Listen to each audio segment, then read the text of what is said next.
America ಮತ್ತೆ Israel Iran ಮೇಲೆ ಒಂದು ಮಿಲಿಟರಿ ಅಟ್ಯಾಕ್ ಮಾಡ್ತಾರೆ. They name this operation as EPIC fury. ಈ ಅಟ್ಯಾಕ್ ಬಂದು ಬರೀ ಒಂದಿನಕ್ಕಷ್ಟೇ ಅಲ್ಲ, this attack was for several days. ಈ ಅಟ್ಯಾಕ್ ಇನ್ನು ಕ್ಯಾರಿ ಆನ್ ಆಗುತ್ತೆ. They're going to destroy their missiles and raise their missile industry to the ground. It will be totally again obliterated. Tehran, Isfahan, Oman, Kerman, all over the Iran missiles ಬಂದು drop ಆಗಿದೆ. ಇಲ್ಲಿ most shocking part ಏನು ಅಂದ್ರೆ Iran supreme leader ಏನಿದ್ರು ಅಯತುಲ್ಲಾ ಅಲಿ ಖಾಮಿನಿ, ಇವರು ಕೂಡ ಈ attack ಅಲ್ಲಿ ಸತ್ತೋಗಿದ್ದಾರೆ. ಈ ನ್ಯೂಸ್ ನ Iran state news channel confirm ಮಾಡಿದ್ದಾರೆ. حضرت آیت الله العظما سید علی حسینی خامنه‌ای در راه سربلندی حرم جمهوری اسلامی ایران شهد گوارای شهادت را نوشیدند. ಇದಕ್ಕಾಗಿ ಇರಾನ್ ಅಲ್ಲಿ 40 ದಿನ ಶೋಕಾಚರಣೆ ಆಗ್ತಾ ಇದೆ. ಮತ್ತೆ 7 ದಿನಗಳ ಕಾಲ ರಜೆ ಕೊಟ್ಟಿದ್ದಾರೆ. ಕಾಮಿನಿ ಅವ್ರ ಆಫೀಸ್ ಅಲ್ಲಿ ಇರ್ಬೇಕಾದ್ರೆ ಅಟ್ಯಾಕ್ ಆಗುತ್ತೆ. ಕಾಮಿನಿ ಅವ್ರ ಮಗಳು ಸನಿಲ್ಲೋ ಗ್ರ್ಯಾಂಡ್ ಡಾಟರ್ ಜೊತೆಲಿ ಅವ್ರ ಆಫೀಸ್ ಅಲ್ಲಿ ಇರ್ಬೇಕಾದ್ರೆ ಈ ಅಟ್ಯಾಕ್ ಆಗುತ್ತೆ.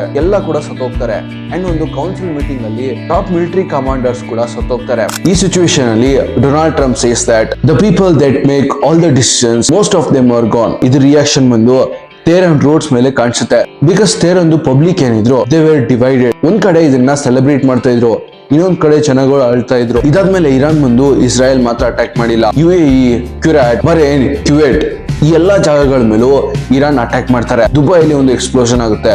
ಅಬುಧಾಬಿಯಲ್ಲಿ ಒಬ್ನು ಸತ್ತೋಗ್ತಾನೆ. US navy 5 fleet base Bahrain ಅಲ್ಲಿ ಅಟ್ಯಾಕ್ ಆಗುತ್ತೆ.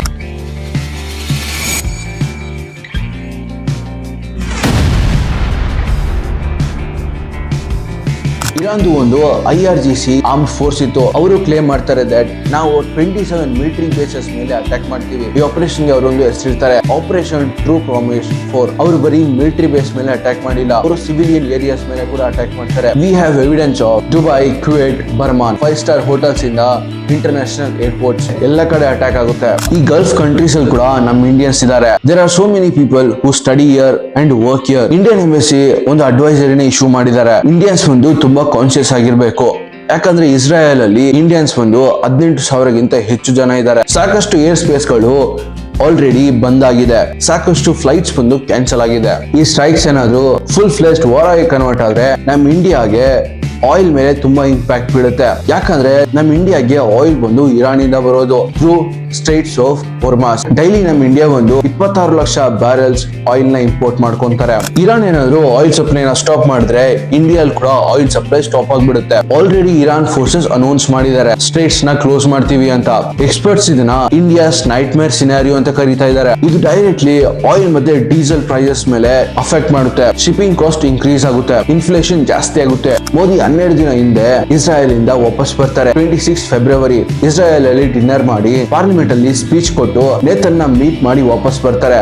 ಈ ತರ ಇರ್ಬೇಕಾದ್ರೆ ಇಸ್ರಾಯೇಲ್ ಡಿಫೆನ್ಸ್ ಅಫಿಷಿಯಲ್ ರೂಟರ್ಸ್ ಗೆ ಹೇಳ್ತಾರೆ ಈ ಪ್ಲಾನ್ ಬಂದು ಸಾಕಷ್ಟು ದಿನದಿಂದ ಆಗ್ತಾ ಇದೆ. ಈ ತರ ಇರ್ಬೇಕಾದ್ರೆ ಕಾಂಗ್ರೆಸ್ ಲೀಡರ್ಸ್ ಮೋದಿನ ಕ್ವಶನ್ ಕೇಳ್ತಾರೆ. ಮೋದಿಸ್ ಫ್ರೆಂಡ್ ನೇತನ್ ಇವರು ಭಾರತದ ಹಳೆ ಫ್ರೆಂಡ್ ಇರಾನ್, ಇವ್ರನ್ನ ಅಟ್ಯಾಕ್ ಮಾಡ್ತಾರೆ. OECD ಹೇಳ್ತಾರೆ ಇಂಡಿಯಾ ಒಂದು ಯಾವಾಗಲೂ ಕೂಡ ನ್ಯೂಟ್ರಲ್ ಪೊಸಿಷನ್ ಅಲ್ಲಿ ಇದ್ದಿದ್ದು.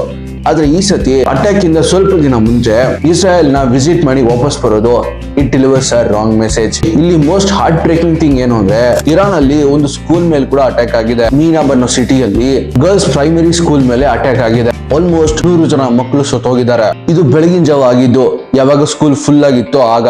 ಈ ಕರೆಂಟ್ ಸಿಚುವೇಶನ್ ಬಂದು ಡಿಸೆಂಬರ್ 2025 ಅಲ್ಲಿ ಸ್ಟಾರ್ಟ್ ಆಗಿದ್ದು. ಯಾವಾಗ ಇರಾನ್ ಎಕಾನಮಿ ಕೊಲಾಪ್ಸ್ ಆಗುತ್ತೋ ಆಗ ಅವ್ರ ಕರೆನ್ಸಿ 40% ಕೆಳಗೆ ಹೋಗ್ಬಿಡುತ್ತೆ ಅಂಡ್ ಫುಡ್ ಪ್ರೈಸಸ್ 72% ಜಾಸ್ತಿ ಆಗ್ಬಿಡುತ್ತೆ.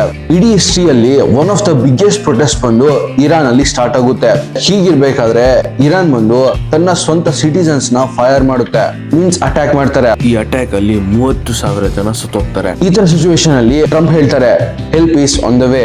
ಇಲ್ಲಿ ಟ್ರಂಪ್ ಒಂದು ಟ್ವೀಟ್ ಮಾಡ್ತಾರೆ when we are finished take over your government. ಈ ಸ್ಕ್ರಿಪ್ಟ್ ಬಂದು 2003 ಅಲ್ಲಿ ಆಗಿದ್ದ ಯುದ್ಧನ ನೆನಪು ಮಾಡುತ್ತೆ. ಇದೇ ತರಾನೇ 2003 ಅಲ್ಲಿ ಇರಾಕ್ ವಿರುದ್ಧ ಅಮೆರಿಕ ಯುದ್ಧ ಮಾಡಿದ್ರು. ಇದು 20 years ವರೆಗೂ ಹೋಗಿತ್ತು. ಇದಕ್ಕಾಗಿ ಅಮೆರಿಕನ್ ಟ್ಯಾಕ್ಸ್ ಪೇಯರ್ಸ್ ಪೇ ಮಾಡ್ತಾರೆ ಅಂಡ್ ಕಾಮನ್ ಪೀಪಲ್ ಬಂದು ಅಫೆಕ್ಟ್ ಆಗ್ತಾರೆ. Forces are in the early stages of military operations to disarm Iraq and to defend the world from grave danger.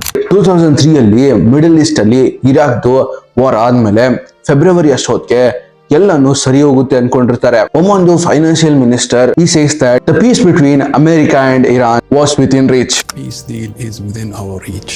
ಆದ್ರೆ ನೆಕ್ಸ್ಟ್ ದಿನ ಮಿಸೈಲ್ಸ್ ಮಳೆ ಬಿದ್ದಂಗ್ ಬೀಳುತ್ತೆ. ವಾಷಿಂಗ್ಟನ್ ಪೋಸ್ಟ್ ಹೇಳೋ ಪ್ರಕಾರ ಈ ಅಟ್ಯಾಕ್ ಏನಿದೆ, ಈ ಅಟ್ಯಾಕ್ ಒಂದು ಸಾಕಷ್ಟು ದಿನದಿಂದ ಪ್ಲಾನ್ ಆಗ್ತಾ ಇತ್ತು. ಅಲೆಜೆಡ್ಲಿ ಸೌದಿ ಪ್ರಿನ್ಸ್ ಮತ್ತೆ ಇಸ್ರಾಯೇಲ್ ಟ್ರಂಪ್ ನ ಲಾಬಿ ಮಾಡ್ತಾ ಇದ್ರು ಅಟ್ಯಾಕ್ ಮಾಡ್ಬೇಕು ಅಂತ. ಇಲ್ಲಿ ಕ್ವೆಶ್ಚನ್ ಏನು ಅಂದ್ರೆ, ನಿಜವಾಗ್ಲೂ ಈ ಸಿಚುವೇಶನ್ ಒಂದು ಕಾಮನ್ ಪೀಪಲ್ ಗೆ ಬೆನಿಫಿಷಿಯಲ್ ಆಗಿದೆಯಾ? ಮೇಲಿಂದ ನೋಡೋದಕ್ಕೆ ಒಂದು ಡಿಕ್ಟೇಟರ್ ನ ಎಲಿಮಿನೇಟ್ ಮಾಡೋದು it is very good thing. ಆದ್ರೆ ಬೇರೆ ಫಾರಿನ್ ಕಂಟ್ರಿ ಈ ತರ ಇಂಟರ್ಫಿಯರ್ ಆಗಿ ಡಿಕ್ಟೇಟರ್ ನ ಡೆಸ್ಟ್ರಾಯ್ ಮಾಡೋದು it can make things even worst. One of the biggest example is ಗದ್ದಾಫಿ and ಸದ್ದಾಮ್ Hussain. ಇವರಿಬ್ಬರು ಕೂಡ ತುಂಬಾ ಕ್ರೂಯಲ್ ಡಿಕ್ಟೇಟರ್ಸ್ ಆಗಿದ್ರು. ಆ ಟೈಮ್ ಅಲ್ಲಿ US ಇಂಟರ್ಫಿಯರ್ ಆಗಿ ಇವರಿಬ್ಬರನ್ನ ಸಾಯಿಸಾಕ್ತಾರೆ. ಆಗ ಈ ಎರಡು ಕಂಟ್ರೀಸ್ ಒಂದು ತುಂಬಾ ಅನ್ಸ್ಟೇಬಲ್ ಆಗ್ಬಿಡುತ್ತೆ. ಟೆರರಿಸ್ಟ್ ಆರ್ಗನೈಸೇಷನ್ ಉಟ್ಕೊಳ್ಳುತ್ತೆ. ಇಲ್ಲಿ ಇರಾನ್ಗೆ one of the biggest fear ಯಾವುದು ಅಂದ್ರೆ, ನಾವು ಕೂಡ ಈ ತರ ಅನ್ಸ್ಟೇಬಲ್ ಆಗ್ಬಾರ್ದು. ವಿಡಿಯೋ ಲಿಂಕ್ ನೋಡಿದೀರ ಅಂದ್ರೆ ಡೆಫಿನೆಟ್ಲಿ ವಿಡಿಯೋ ಇಷ್ಟ ಆಗಿದ್ರೆ ಲೈಕ್ ಮಾಡಿ, ಶೇರ್ ಮಾಡಿ, ಸಬ್ಸ್ಕ್ರೈಬ್ ಮಾಡಿ. ನಾನು Praveen, Praveen signing off. Until the next video, bye, peace.